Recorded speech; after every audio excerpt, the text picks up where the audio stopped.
Hello ആൾ, എന്താണ് എല്ലാവരുടെ വിശേഷം? എല്ലാവരും ഓക്കെ അല്ലേ? നമ്മൾ അയച്ചു കൊടുത്ത ശേഷം കസ്റ്റമറെ അടുത്തെത്തിയിട്ട് വിരിയുമ്പോൾ സെയിൽ ചെയ്യുന്നവരെ കുറ്റക്കാരാക്കുന്ന കുറച്ച് റോസ് വെറൈറ്റീസ് ഉണ്ട്. അതിലൊരാളെയാണ് നമ്മളിപ്പോൾ കണ്ടുകൊണ്ടിരിക്കുന്നത്.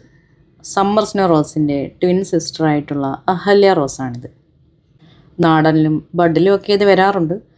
എന്നാൽ കൂടുതൽ പേർക്കും ഇഷ്ടവും കൂടുതൽ വരുന്നതും ഓൺ റൂട്ടഡിൽ തന്നെയാണ്. വിരിഞ്ഞു തുടങ്ങുമ്പോൾ അതിൻ്റെ ബഡ്സ് തൊട്ട് പിങ്ക് കളറായിരിക്കും ഉണ്ടാവുക. വിരിഞ്ഞ് കൊഴിയാറാകുമ്പോഴേക്കും ഫെയ്ഡഡ് ആയിട്ട് വൈറ്റ് കളറിലേക്ക് മാറുന്നുണ്ട്.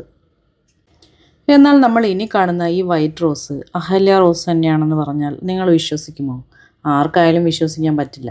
ക്യാമറ കണ്ണുകളിലൂടെ അതിൻ്റെ പിങ്ക് നിറം നമുക്ക് കാണാനേ സാധിക്കില്ല. നേരിട്ട് നോക്കിയാൽ ചെറിയൊരു ലാഞ്ചന കാണാൻ പറ്റും പിങ്കിൻ്റെ.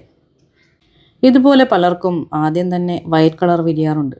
അതുപോലെ ഒരു റോസാണ് ബ്രിട്ടീഷ് ക്യൂൻ റോസ്. ഞാനൊരു ഉദാഹരണമായിട്ട് ബ്രിട്ടീഷ് ക്യൂനെ അതിനകത്ത് ഉൾപ്പെടുത്തിയതാണ്.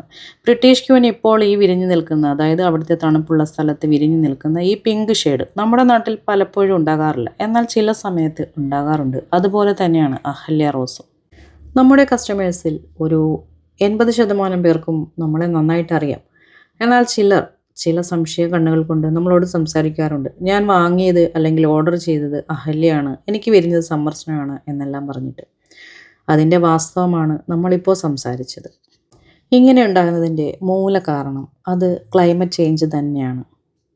അവരുടെ സ്വന്തം നാട്ടിൽ നല്ല തണുപ്പത്ത് നല്ല ഒരു കാലാവസ്ഥയിൽ സന്തോഷമായിട്ട് വിരിഞ്ഞു നിന്നവർ ഒരു യാത്രയെല്ലാം ചെയ്ത് നമ്മുടെ വളരെ ചൂടുള്ള പ്രദേശത്തെത്തി ചിലപ്പോൾ ഒന്ന് റിപ്പോർട്ടൊക്കെ ചെയ്തതിന് ശേഷം പോലും വിരിയുന്ന ചില ചെടികൾക്ക് ഇതേപോലെ കളർ ചേഞ്ച് കാണാറുണ്ട്. ഇതുപോലെ പുതിയ ക്ലൈമറ്റുമായിട്ട് അഡ്ജസ്റ്റ് ആകുന്നത് വരെ ചിലപ്പോൾ അവരുടെ രൂപത്തിലും ഭാവത്തിലും നിറത്തിലും ഒക്കെ ചേഞ്ചുകൾ വരാം. ഇതുപോലെ വേറെയും ചില വെറൈറ്റീസ് ഉണ്ട്.